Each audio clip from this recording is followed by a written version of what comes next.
यहाँ से स्टार्ट करेंगे। यहाँ पर जो इसका फुल लेंथ टेस्ट रहेगा एडुटेरिया का, तो यहाँ से 13 नंबर टेस्ट रहेगा। ठीक है, 13, 12 तक मैं आपको ऑलरेडी करा चुका हूँ पार्ट 1 पार्ट 2 में, 13 को कराएंगे पार्ट 1 पार्ट 2 में इसको भी। ठीक है, तो स्टार्ट करते हैं। कोड इसका M है, राइट। तो देखते हैं यहाँ से क्वेश्चन नंबर 1 से स्टार्ट करते हैं इसको। पहला नंबर क्वेश्चन है, गूगल डीप माइंड किस क्षेत्र से संबंधित है? देखो, जो गूगल डीप माइंड है ये आपका कृत्रिम बुद्धिमत्ता जो हमारा है आर्टिफिशियल इंटेलिजेंस उससे संबंधित है। ठीक है, गूगल डीप माइंड कृत्रिम बुद्धिमत्ता किस क्षेत्र से संबंधित होगा? और यहाँ पर ये डीप माइंड एक विश्व प्रसिद्ध AI अनुसंधान जो प्रयोगशाला है वो होता है, राइट, जिसे यहाँ पर कृत्रिम बुद्धिमत्ता AI के यहाँ पर क्षेत्र में अग्रणी कार्य करने के लिए जाना जाता है। उसके मूल योगदान है जैसे कि यहाँ पर प्लेइंग गेम, ठीक है, प्रोटीन फोल्डिंग, राइट, और मशीन लर्निंग, ठीक है, और यहाँ पर जो और आपका रहता है इसमें रिफोर्समेंट जो लर्निंग होता है वो। तो यहाँ से सब इसके कार्य होते हैं, तो यहाँ से याद रखना है, आंसर बी करेक्ट हो जाएगा पहले का। क्वेश्चन नंबर दूसरा है, लाइफाई तकनीक का उपयोग होता है किसमें? देखो, लाइफाई का जो तकनीकी है ये जो वाईफाई से बहुत ज़्यादा हाई लेवल के जो स्पीड रहता है उसका होता है। ठीक है, और ये डाटा ट्रांसमिशन है, तो प्रकाश जो आधारित एक वायरलेस संचार है। तो क्या होगा? बी यहाँ से इसका करेक्ट आंसर हो जाएगा। ठीक है, लाइफाई मतलब यहाँ पर लाइट फिडेलिटी एक अभिनव वायरलेस संचार तकनीक है जो डेटा संचारित करने के लिए 10 प्रकाश संचार उसके प्रयोग करता है। और ये पारंपरिक वाईफाई के मापन समान से, लेकिन यहाँ पर रेडियो तरंगों की बजाय यहाँ पर प्रकाश तरंगे LED बल्ब से यहाँ पर निकलने वाला जो प्रकाश है उसका उपयोग करती है। ठीक है, इसकी गति वाईफाई से काफ़ी तेज होती है। ठीक है, और ये डेटा ट्रांसमिशन प्रदान करने के लिए एक क्षमता रखता है अपना, राइट। एक बात इसमें इंपॉर्टेंट ये होता है कि यहाँ पर जो हम इसको यूज कर सकते हैं, जैसे यूज करते हैं जो, तो उसमें यहाँ पर जैसे घर है, पूरा घर है, दीवार पूरे घर के अंदर कर रहे हैं, तो ये दीवार के बाहर यहाँ पर नहीं जा पाएगा ये, जिसकी यहाँ पर रेज होती है बाहर नहीं जा। जैसे वाईफाई में होता है ना, वाईफाई आपने कनेक्ट किया तो ऊपर भी आता है, नीचे भी आता है, बगल कहीं भी चला सकता है लोग, तो इसको आप नहीं चला सकते उसमें घर के कमरे के बाहर भी। ठीक है, तो यहाँ से कमरे तक यहाँ पर जो है वो सीमित रहेगा।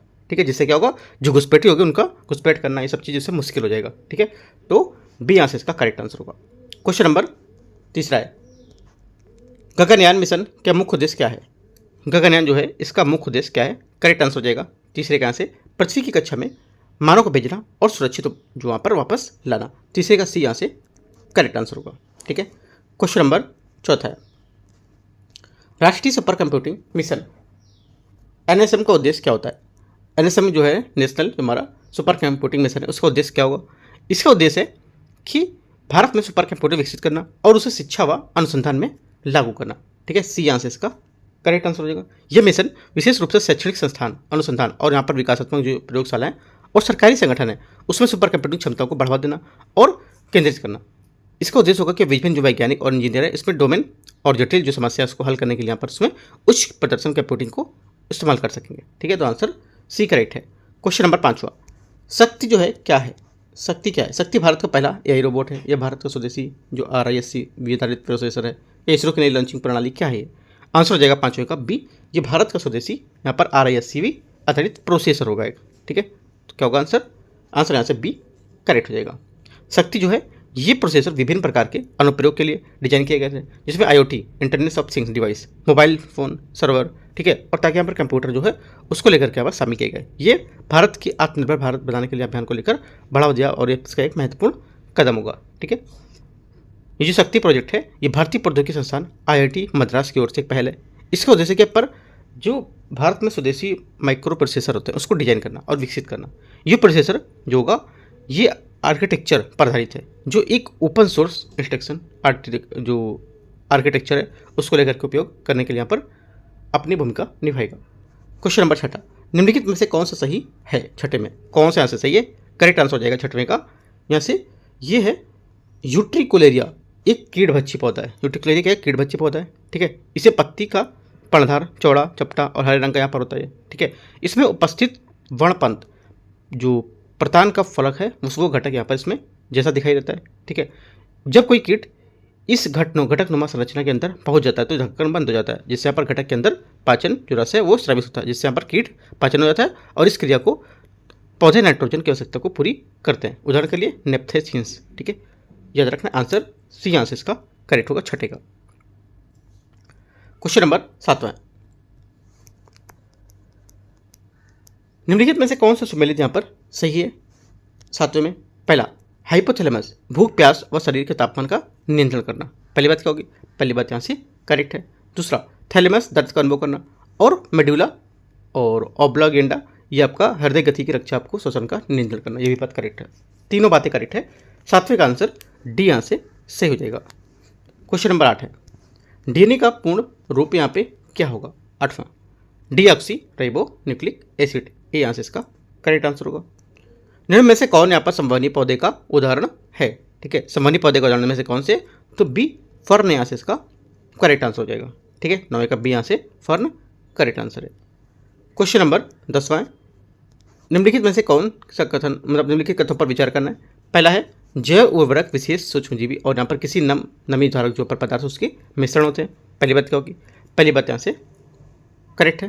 दूसरा, राइजोबियम ब्लू ग्रीन शैवाल जैव उर्वरक का उदाहरण होते हैं। सेकेंड बात क्या होगी? सेकेंड बात भी यहाँ से करेक्ट होगी इसकी। तीसरी, वैसिलस जो है ये थुरिंजियनियस एक जीवाणु है जिसका उपयोग कृषि में बायो कंट्रोल एजेंट के रूप में पौधे की बीमारियों को नियंत्रित करने के लिए किया जाता है।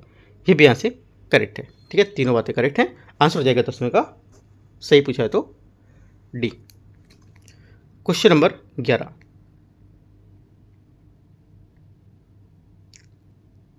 क्वेश्चन 11 है, निम्नलिखित में से कौन सा पौधा अपनी भूगर्भीय तने की गांठों से संचित खाद्य पदार्थ के लिए प्रसिद्ध है? आंसर हो जाएगा 11वें का ए, आलू इसका करेक्ट आंसर हो जाएगा। आलू का यहाँ पर खाद्य भाग तना होता है और यहाँ पर जो गांठों की यहाँ पर जो गांठें होती हैं उसमें जो गांठों पर आँखें बनाता है। ठीक है, गाजर, मूली और सलजम संग्रहित यहाँ पर भाग जड़ होते हैं इसके। ठीक है, तो आंसर क्या होगा? 11वें का ए यहाँ से इसका आंसर होगा। ठीक है, तो आगे देखते हैं क्वेश्चन 12 नंबर, निम्नलिखित में से कौन सा सही नहीं है? इसमें से यहाँ पर देखो बोल रहा है सही कौन सा नहीं है, तो इंसुलिन कार्बोहाइड्रेट के मेटाबॉलिज्म जो वापचे होता है उसको नियंत्रण करता है। पहली बात क्या होगी? पहली बात इसका यहाँ से स्टेटमेंट जो रहेगा ये करेक्ट है। दूसरा, इंसुलिन के अल्प श्रवण से हाइपोग्लाइसेमिया तथा यहाँ पर अति श्रवण से मधुमेह नामक रोग हो जाता है। सेकेंड बात यहाँ से ये गलत होगी।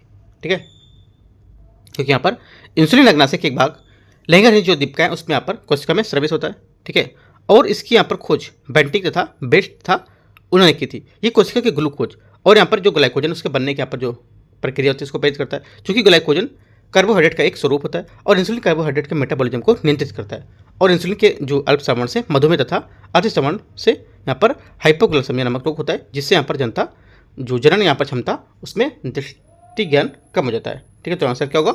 आंसर हमारा हो जाएगा। पूछा गलत कौन सा है, तो बी यहाँ से इसका गलत होगा। ठीक है, आगे देखते हैं क्वेश्चन नंबर 13, निम्नलिखित में से कौन सा एंटीबायोटिक का उदाहरण नहीं है? एंटीबायोटिक उदाहरण में से कौन सा नहीं? करेक्ट आंसर हो जाएगा 13 का डी, एस्पिरिन से इसका गलत होगा आंसर होगा। ठीक है, आगे देखते हैं क्वेश्चन नंबर 14 है, सूची को सूची 2 को मैच करना है। काली क्रांति और यहाँ पर जो है नीली क्रांति, लाल क्रांति और गुलाबी क्रांति। काली क्रांति की हो जाएगी यहाँ से पेट्रोलियम उत्पादन। ठीक है, और नीली क्रांति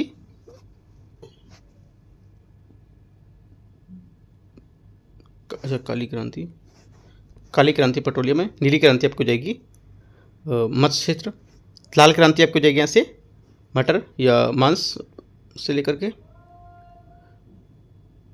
मत्स्य उत्पादन, और लाल क्रांति आपकी हो जाएगी यहाँ से मांस टमाटर उत्पादन है, तो टमाटर उत्पादन से हो जाएगी लाल।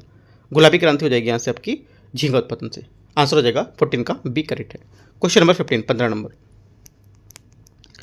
नंबर है, निम्नलिखित में से कौन सा कथन यहाँ से सही नहीं है? कॉड यकृत तेल और सूर्य के प्रकाश में विटामिन डी प्राप्त होता है। ठीक है, पहली बात क्या होगी? पहली बात 15 के यहाँ से इसका स्टेटमेंट रहेगा ये करेक्ट है। दूसरा, गेहूं अंकुर तेल और विटामिन डी का स्रोत मानते हैं, ये भी बात यहाँ से सही है। ठीक है, अल्फा लुनर्ने से विटामिन के मिलता है, ये भी बात यहाँ से करेक्ट है। और संतरा से विटामिन ई का गलत है, क्योंकि संतरा जो होता है विटामिन सी का स्रोत होता है, ई का यहाँ पर स्रोत नहीं है, तो ये गलत हो जाएगा। क्वेश्चन नंबर 16 देखते हैं, निम्नलिखित में से कौन सा खाने का सोडा है? करेक्ट आंसर 16 का यहाँ से करेक्ट आंसर ए, NaHCO3। खाने का सोडा सोडियम बाइकार्बोनेट पेट के यहाँ पर अम्लता को दूर करने के लिए जो अग्निशामक यंत्र में प्रयोग भी किया जाता है इसको। ठीक है, आगे देखते हैं क्वेश्चन 17, निम्नलिखित में से कौन सा एरोमेटिक हाइड्रोकार्बन है? करेक्ट आंसर हो जाएगा 17 का बी, C6H6। C6H6 क्या है? ये आपका एरोमेटिक हाइड्रोकार्बन है, राइट। क्वेश्चन नंबर 18, निम्नलिखित में से कौन सा युग्म यहाँ पर सही सुमेलित कर रहा है? सोडा कांच, फ्लिंट कांच, क्राउन कांच और यहाँ पर उपरोक्त में से एक से अधिक। बोले सोडा कांच यहाँ पर है, ये ट्यूबलाइट बोतल प्रयोगशाला में जो उपकरण होते हैं उसका उपयोग यहाँ से इसमें करते हैं, ठीक है। तो क्या होगा, सोडा कांच यहाँ से इसका जो रहेगा ये ट्यूबलाइट बोतल प्रयोगशाला उपकरण है ना, यहाँ से इसका सही हो जाएगा। फ्लिंट कांच क्या होता है? फ्लिंट कांच जो होता है यहाँ से इसका ये हो जाएगा, ये बोला कैमरा दूरबीन की लेंस विद्युत बल्ब, ठीक है। तो फ्लिंट कांच आपका कैमरा दूरबीन के ये आपका करेक्ट हो जाएगा। क्राउन कांच के चश्मे, क्राउन कांच जो होता है ये क्या होगा, ये आपका बोला चश्मे और यहाँ पर के लेंस है उसको, तो ये चश्मे के लेंस में होता है, सही है। उपरोक्त में से एक से अधिक, यहाँ पे पूछा है कौन सही सुमेलित है, करेक्ट आंसर एक से अधिक से यहाँ पर सभी सुमेलित हैं, डी, ठीक है। क्वेश्चन नंबर 19, अधिक ऊंचाई पर पानी जल्दी से उबलने के कारण क्या कारण होता है? अधिक ऊंचाई पर पानी जल्दी उबलने का मुख्य कारण क्या होता है? करेक्ट आंसर हो जाएगा 19 का, ये वायुमंडलीय जो दाब होता है वो कम हो गया, अधिक होगा, कम हो जाता है, ठीक है। याद रखना आंसर बी आंसर इसका करेक्ट हो जाएगा, क्योंकि यहाँ पर जो क्वथनांक होता है दाब के लिए यहाँ पर दिए हुए जो नियत मान है उसके लिए यहाँ पर नियत ताप जिस पर कोई दबाव या द्रव उबलकर यहाँ पर द्रव अवस्था में पास की अवस्था में परिणम हो जाता है, तो वह नियत ताप द्रव क्वथनांक कहलाता है। दाब बढ़ने पर द्रव का क्वथनांक बढ़ जाता है और दाब घटने पर द्रव का क्वथनांक घट जाता है। घुलनशील अशुद्धियां जो होती है मिलाने पर क्वथनांक भी यहाँ पर द्रव क्वथनांक भी बढ़ जाता है। ऊंचाई बढ़ने पर वायुमंडल में दाब की कमी होती है, ठीक है। ये सब बातें नोट कर लेना पॉइंट आपको। क्वेश्चन नंबर 20 है, निम्नलिखित में से कौन सा सही है? सही कौन सा देखते हैं। डिटर्जेंट उच्च वस्तरीय अम्लों के सोडियम पोटेशियम लवण होते हैं, पहली बात क्या होगी, पहली बात यहाँ से इसकी स्टेटमेंट रहेगी ये गलत है, क्योंकि यहाँ पर जो डिटर्जेंट है, डिटर्जेंट बोला है उच्च वसीय अम्लों और सोडियम तथा पोटेशियम के लवण होते हैं, तो ये बात यहाँ से गलत होगी, ठीक है। अगला है साबुन सल्फोनिक अम्लों में सोडियम और पोटेशियम के लवण होते हैं, ठीक है। सेकंड बात क्या होगी, सेकंड बात यहाँ से ये भी गलत है। तीसरा, डिटर्जेंट कठोर और अम्लीय जलीय और यहाँ पर जो लवण है उसके यहाँ पर क्रिया करते हैं, तीसरा क्या होगा, सी यहाँ से करेक्ट होगा, क्योंकि यहाँ पर डिटर्जेंट होते हैं कठोर जल अम्लीय जल के साथ यहाँ पर लवणीय जल के साथ भी क्रिया करते हैं, सी यहाँ से स्टेटमेंट इसका करेक्ट होगा, तो आंसर 20 का सी करेक्ट हो जाएगा। क्वेश्चन नंबर 21, निम्नलिखित पर आपको विचार करने, देखते हैं पर क्या बोला कौन सा सही है, ठीक है। पहला, ऑक्टेन संख्या माध्यम से स्पार्क जो प्रज्वलन है उसके आंतरिक दहन इंजन में प्रयोग किए जाने वाले जो ईंधन है, इसके पेट्रोल विमानन ईंधन और प्रज्वलन के पर जो प्रतिरोधकता होती है उसको प्रदर्शित की जाती है। पहली बात क्या होगी, पहली बात 21 का से ये करेक्ट है, ठीक है, सही बात बता रहा है। दूसरा, सीटेन संख्या के माध्यम से दबाव प्रज्वलन जो इंजन है उसमें प्रयोग किए जाने वाले ईंधन डीजल आदि को दहन की गुणवत्ता का जो ईंधन के प्रज्वलन होने में विलंब को दर्शाता है, सेकंड बात भी करेक्ट हो जाएगी, दोनों बातें करेक्ट हैं सीटेन और ऑक्टेन संख्या के बारे में, तो आंसर सी यहाँ से करेक्ट होगा। क्वेश्चन 22, गोताखोरों द्वारा यहाँ पर गहरे समुद्र में सांस लेने के लिए ऑक्सीजन के साथ किस गैस के यहाँ पर मिश्रित किया जाता है? आंसर हो जाएगा 22 का, ये मिश्रित करते हैं कौन सी गैस, हीलियम, ये करेक्ट आंसर है, सॉरी हाँ ये यहाँ से इसका करेक्ट आंसर होगा 22 का।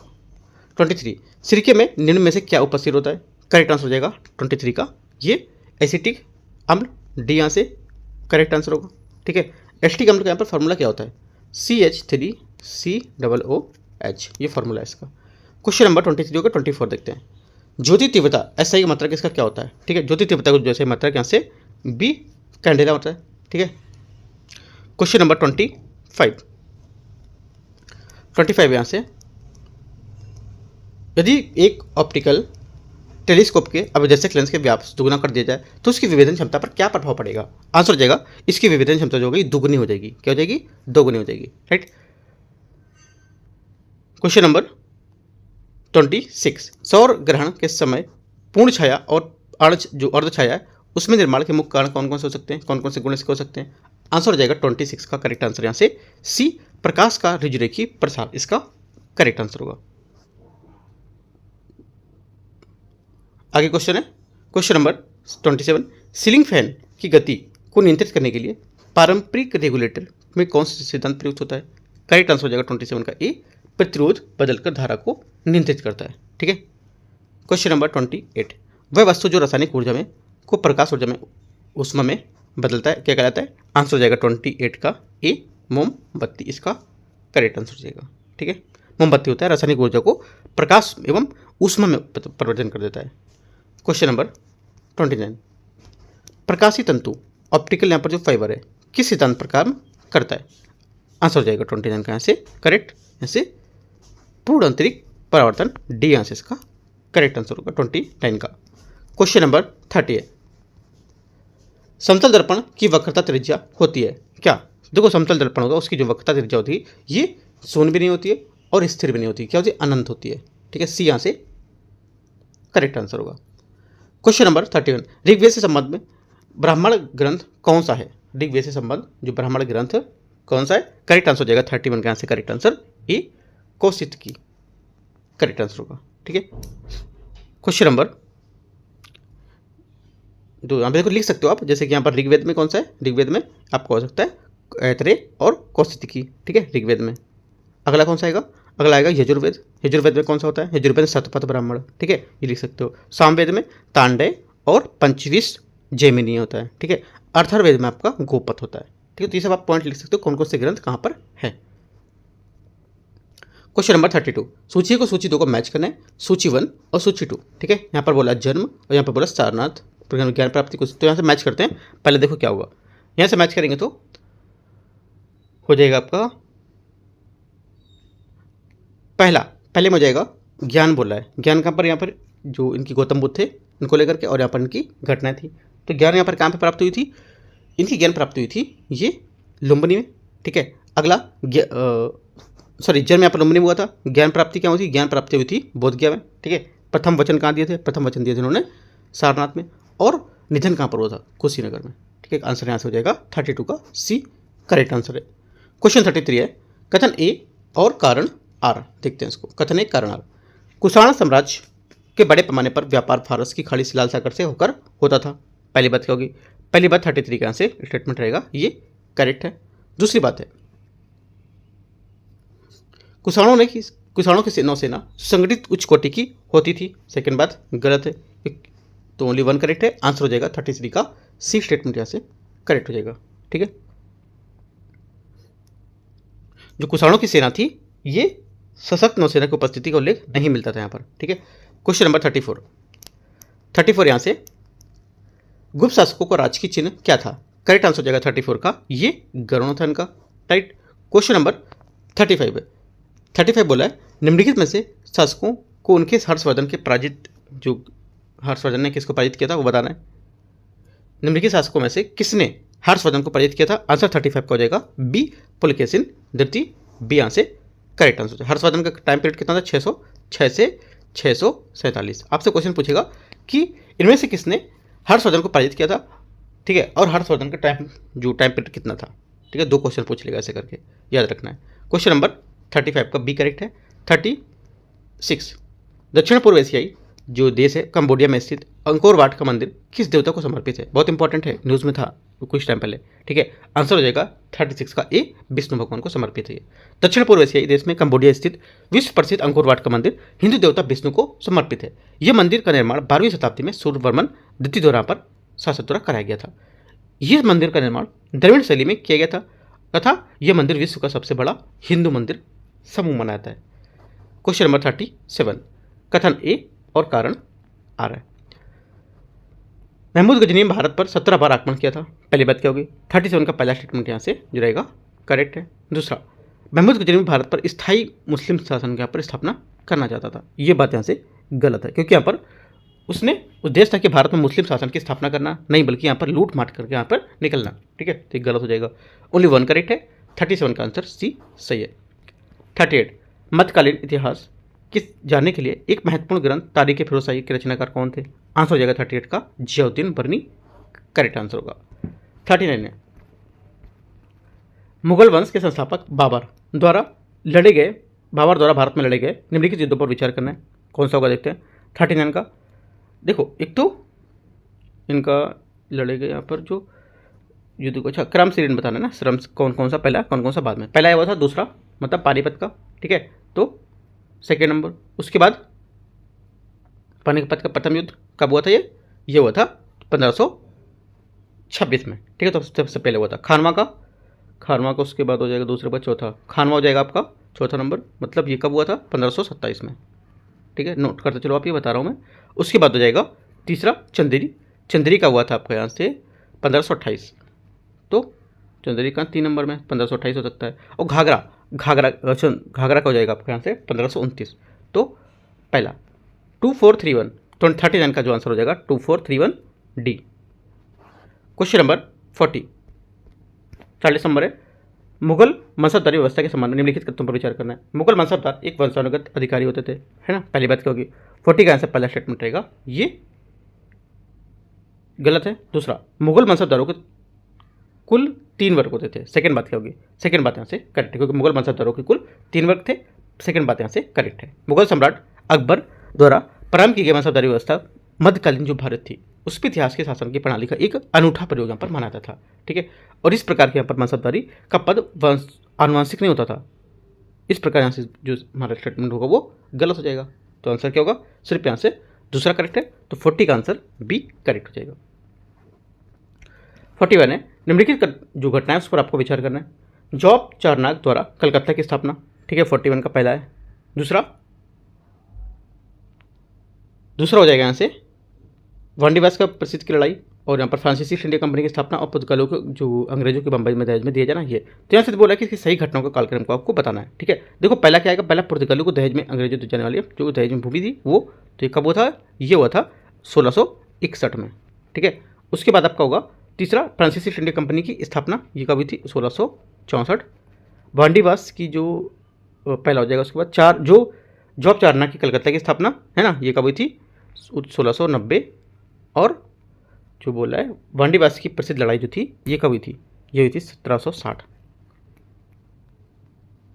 मैच करेंगे तो आंसर 4312 करेक्ट आंसर हो जाएगा। ये आप सामने सामने सबके लिख सकते हो, कौन से यहाँ पर कब स्थापना की गई थी, है ना, ये काविन की घटना जो हुई थी वो सब लिख सकते हो इसको। 42, भारत में पाश्चात्य शिक्षा है उसमें क्षेत्र में अधोमुखी निस्पंदन सिद्धांत के प्रतिपादक कौन थे। करेक्ट आंसर हो जाएगा 42 का ए, GB मैकाले का करेक्ट आंसर हो जाएगा, ठीक है। क्वेश्चन नंबर 43, सूची को सूची 2 को मैच करते हैं, देखते हैं यहाँ से। पहला बोला सोम प्रकाश यहाँ से हो जाएगा 1858 में, ठीक है। इस देखो सन में बताता चलता हूँ, आप लिखते चलो इसको, राइट। सोम प्रकाश 1858 में, और ये ईश्वरचंद विद्यासागर। रास्त गुफार है रोफ्तार, ये हो जाएगा आपका यहाँ से 1851, और दादा भाई नौरोजी। अगला है कवि वचन सुधा 1867 1867, भारतेंदु हरीश चंद्र, राइट, ये हो जाएगा। अमृत बाजार पत्रिका 1868 1868 में शिशिर कुमार घोष। आंसर हो जाएगा 43 का बी करेक्ट आंसर है। क्वेश्चन नंबर 44, कथनों पर विचार करना है। गवर्नर जनरल के जो लॉर्ड कैनिंग है उसने 1857 में एनफील्ड राइफल स्थान पर ब्राउन जो बेस कारतूस का प्रयोग करने के लिए निर्णय लिया, जो 1857 के विद्रोह के तत्कालिक कारण बना था। पहली बात क्या होगी, पहली बात यहाँ से गलत है, क्योंकि गवर्नर जनरल लॉर्ड कैनिंग ने, ठीक है, 1857 में ब्राउन बेस की कारतूस की जगह एनफील्ड राइफल का प्रयोग का निर्णय लिया था, ठीक है। तो ब्राउन बेस जो कारतूस का प्रयोग करने का निर्णय लिया, ये गलत हो जाएगा। दूसरा, बेगम हजरत महल और बिजरिस कादिर ने 1857 के विद्रोह को नेतृत्व ग्वालियर मध्य प्रदेश में किया था।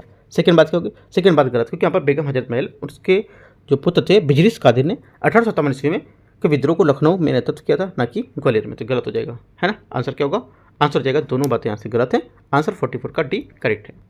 क्वेश्चन नंबर 45, रिक्त स्थान की पूर्ति करना है, विकल्प में दिए गए उचित शब्द के आधार पर इसमें बताना है। नील विद्रोह की पहली घटना बंगाल के जिले में स्थित गोविंदपुर जो गांव है वहाँ पे सितंबर में 1859 में हुई थी। तो आंसर होगा कब, यहाँ पे नदिया, कहाँ पे, नदिया में, ठीक है। तो यहाँ से सी करेक्ट आंसर है।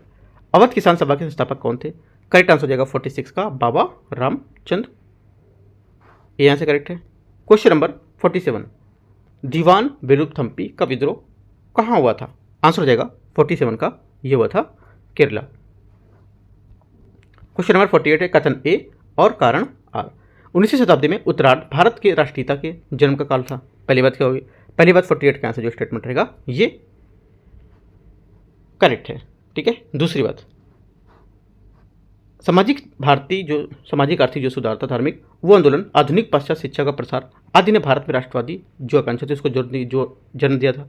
सेकंड बात क्या होगी, सेकंड बात भी यहाँ से करेक्ट है, दोनों बातें करेक्ट है और इसकी व्याख्या भी कर रहा है, तो आंसर ए यहाँ से 48 का करेक्ट हो जाएगा।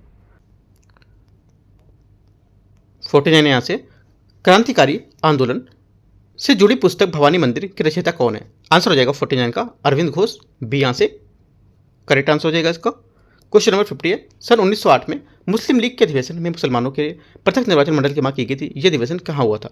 आंसर हो जाएगा 50 का सी, अमृतसर में। क्वेश्चन नंबर 51, सन 1913 में Sohan Singh Bhakna San Francisco America ने गदर पार्टी नामक एक क्रांतिकारी संगठन की स्थापना की थी। पहली बात क्या होगी? 51 का यहाँ से जो पहली बात है ये करेक्ट है। दूसरा, गदर आंदोलन ने सैन फ्रांसिस्को में एक युगांतर आश्रम की स्थापना भी की थी। सेकंड बात, ये भी बात यहाँ से करेक्ट है। दोनों बातें करेक्ट हैं। 51 का आंसर सी सही हो जाएगा। क्वेश्चन नंबर 52, सूची 1 और सूची 2 को मैच करना है। युद्ध यहाँ पर इसमें और वर्ष से रखा है, देखते हैं इसको। पहला हो जाएगा प्रथम आंग्ल मराठा युद्ध। प्रथम आंग्ल मराठा युद्ध आपको हो जाएगा 1775 से 82, ठीक है। तो इसका ये हो जाएगा।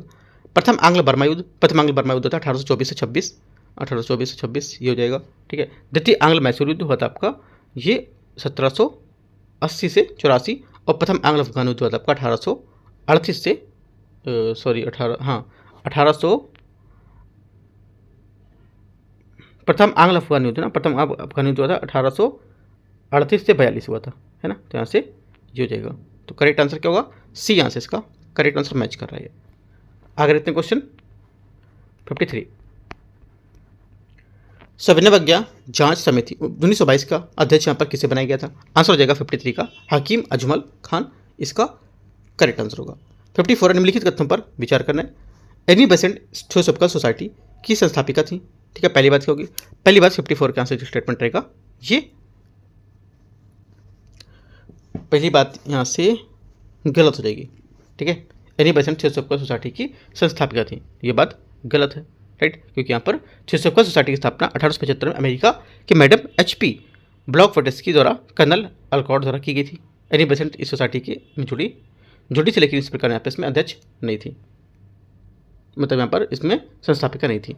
अगला, एनी बेसेंट ने भारतीय राष्ट्रीय कांग्रेस के अधिवेशन की 3 बार अध्यक्षता की थी, ये भी बात गलत है। क्योंकि यहाँ पर इन्होंने जो की थी, जो एक बार यहाँ पर अध्यक्षता की थी, 3 बार नहीं की थी।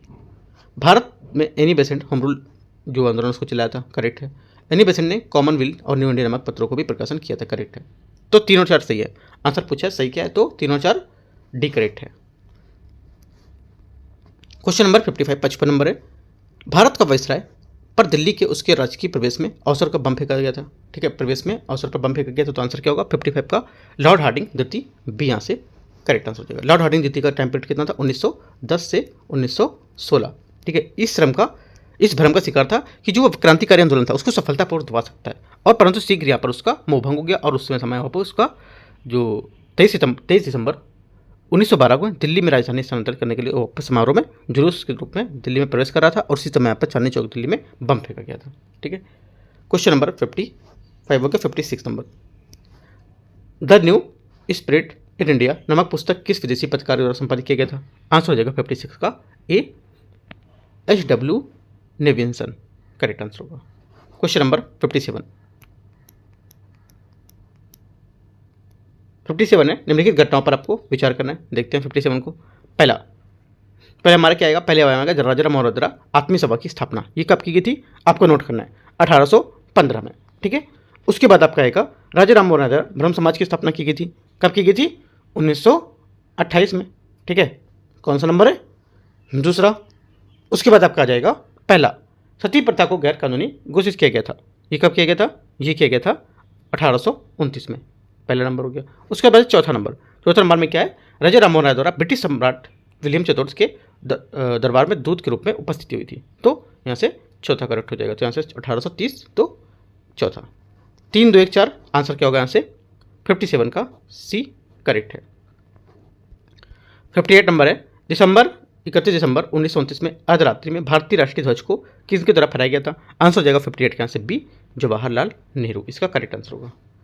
क्वेश्चन नंबर 59, प्रथम गोलमेज सम्मेलन जो थे उसमें संबंधित निम्नलिखित में से कौन सा कथन सही नहीं है? देखते हैं इसको 59 को। इस अधिवेशन में कांग्रेस के प्रतिनिधि मंडल ने भाग लिया था, ये बात यहाँ से क्या हो जाएगी? गलत हो जाएगी, है ना, क्योंकि यहाँ पर क्या पूछे कौन सा इसमें गलत है ना। तो 59 का डी स्टेटमेंट यहाँ से गलत है, ये वाला। 1930 में लंदन में प्रथम गोलमेज सम्मेलन का आयोजन किया गया था। इस अधिवेशन का उद्देश्य था कि साइमन कमीशन की यहाँ पर जो रिपोर्ट थी उस पर चर्चा करना था, लेकिन इस अधिवेशन में कांग्रेस का कोई प्रतिनिधि शामिल नहीं हुआ था। डी यहाँ से आंसर है। क्वेश्चन नंबर 60 नंबर है, सन 1942 के भारत छोड़ो आंदोलन के प्रारंभ के समय ब्रिटिश वायसराय कौन थे? आंसर हो जाएगा 60 का करेक्ट आंसर यहाँ से बी, लॉर्ड लिनलिथगो। ठीक है, लॉर्ड लिनलिथगो थे 1936 से लेकर 1944 तक के दौरान भारत के वायसराय रहे थे। ठीक है, भारत के राष्ट्रीय कांग्रेस द्वारा भारत छोड़ो प्रस्ताव इन्हीं के कार्यकाल के दौरान यहाँ पर पारित किया गया। आपसे क्वेश्चन पूछेगा कि जो भारत छोड़ो आंदोलन था किसके कार्यकाल में यहाँ पर जो छोड़ा गया था, मतलब किसके कार्यकाल में यहाँ पर बताया गया था, ये पारित किया गया था? तो आंसर लॉर्ड लिनलिथगो करेक्ट होगा। कब? 8 अगस्त 1942 को। ठीक है, तो बी यहाँ से करेक्ट आंसर हो जाएगा। क्वेश्चन नंबर 61 है। 61 है, आत्मा न केवल पशु वनस्पति जीवन की संपत्ति है बल्कि चट्टानों, बहते पानी के कई अन्य प्राकृतिक वस्तुओं की भी है ना। अर्ध धार्मिक संपदाएं जीवित नहीं मानते हैं। उपरोक्त में से प्राचीन भारतीय जो धर्म संपदा थे किसकी मान्यता को बता रहे हैं? आंसर हो जाएगा यहाँ से 61 का करेक्ट आंसर बी, जैन धर्म।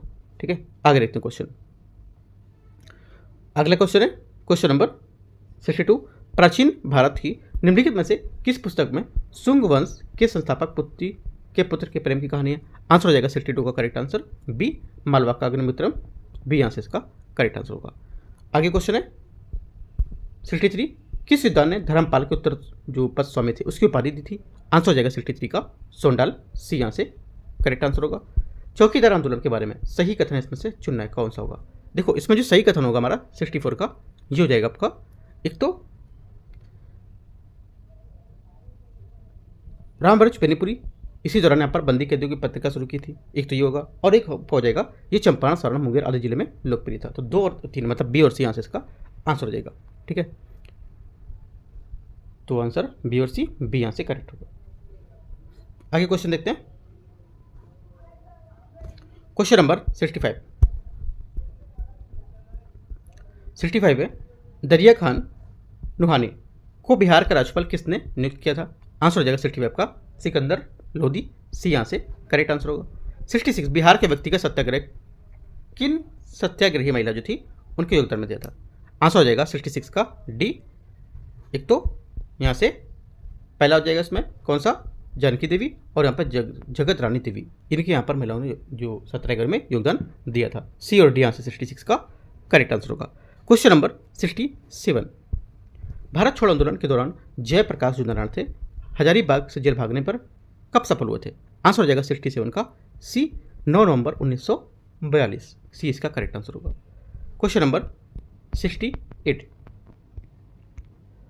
है, 1857 के दौरान विद्रोह के दौरान बिहार में मार्शल लॉ कब लागू किया था या कब लगाया गया था? आंसर हो जाएगा 68 का करेक्ट आंसर यहाँ से बी, 30 जुलाई। क्वेश्चन नंबर 69 खादी का अर्थशास्त्र किसने लिखा था? करेक्ट आंसर हो जाएगा 69 का यहाँ से बी, राजेंद्र प्रसाद। आगे क्वेश्चन है 70 नंबर।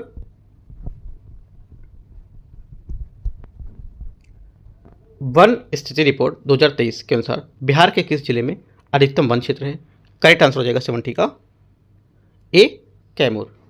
71 बिहार के प्रथम कार्यवाहक राज्यपाल कौन थे? करेक्ट आंसर हो जाएगा 71 का यहाँ से जो कार्यवाहक राज्यपाल थे। करेक्ट आंसर इसका बी, उज्ज्वल नारायण सिन्हा। क्वेश्चन नंबर 72 सूची को सूची 2 को मैच करना है, मैच करते हैं, देखते हैं यहाँ से 72 को। पहला क्या है, राजगीर धारवाड़ हो जाएगा। ठीक है, अगला कैमूर हो जाएगा, विंध्य, पश्चिमी चंपारण हो जाएगा तृतीयक, और वैशाली हो जाएगा आपका चतुर्थक। आंसर इस टाइप से 72 का ए करेक्ट है। 73 बिहार के किस कृषि जलवायु क्षेत्र में सबसे कम वर्षा होती है? आंसर हो जाएगा 73 का डी, यहाँ से एक तो हो जाएगा, एक तो जोन 1, ठीक है, जोन 2 और जोन 3 सभी में। आंसर यहाँ से अच्छा सबसे कम वर्षा होती पूछे ना, सबसे कम वर्षा होती है तो आंसर हो जाएगा 73 का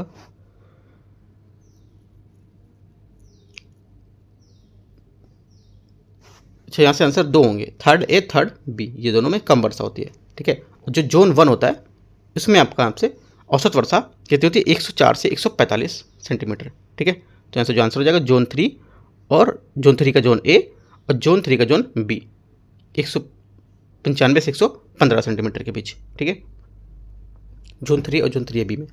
आंसर 73 का डी करेक्ट होगा। क्वेश्चन नंबर 74 है, राज्य के 4 शहर भागलपुर, पटना, मुजफ्फरपुर, बिहार शरीफ में स्मार्ट सिटी मिशन के तहत जारी यहाँ पर की गई राशि का सही क्रम क्या होगा।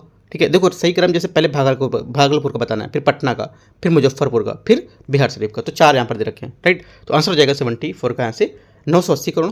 ठीक है, 836 करोड़, 980 करोड़, 936 करोड़ और 886 करोड़ और 755 करोड़। तो सबसे ज़्यादा इसमें किसको दिया गया?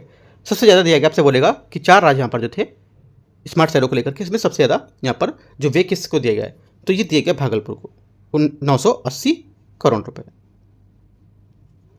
आगे क्वेश्चन है 75 नंबर। 75 है, बिहार का आर्थिक सर्वेक्षण 2024-25 के अनुसार यहाँ पर सूची 1-2 का मिलान करना है। देखते हैं, केंद्र सरकार से प्राप्त अनुदान सहायता 52,161 करोड़, कितना? तो यहाँ पर हो जाएगा आपका बिहार सरकार का प्राथमिक घाटा, बिहार सरकार का प्राथमिक घाटा आपको हो जाएगा यहाँ से, बिहार सरकार का प्राथमिक घाटा ये हो जाएगा 8569 करोड़, 8569 करोड़ ये हो जाएगा बी, है ना। और पहले का हो जाएगा बिहार का सरकार का राजकोषीय घाटा, ये आपका हो जाएगा 29,095 करोड़, 29,095 करोड़ इसमें आएगा। ठीक है, बिहार का सरकार का राजस्व घाटा कितना था? बिहार सरकार का जो राजस्व घाटा था ये हो जाएगा, थोड़ा सा मिस्टेक हो गया, फिर से देखते हैं, बिहार सरकार का राजकोषीय घाटा।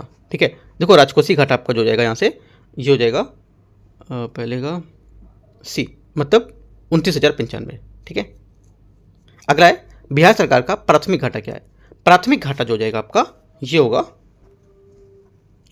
प्राथमिक घाटा 8569। ठीक है, ये होगा। बिहार सरकार का राजस्व घाटा क्या होगा? राजस्व घाटा यहाँ से हो जाएगा आपका जो रहेगा ये 1121 करोड़ और केंद्र सरकार द्वारा प्राप्त अनुदान ये 52,161। आंसर हो जाएगा 75 का करेक्ट आंसर बी।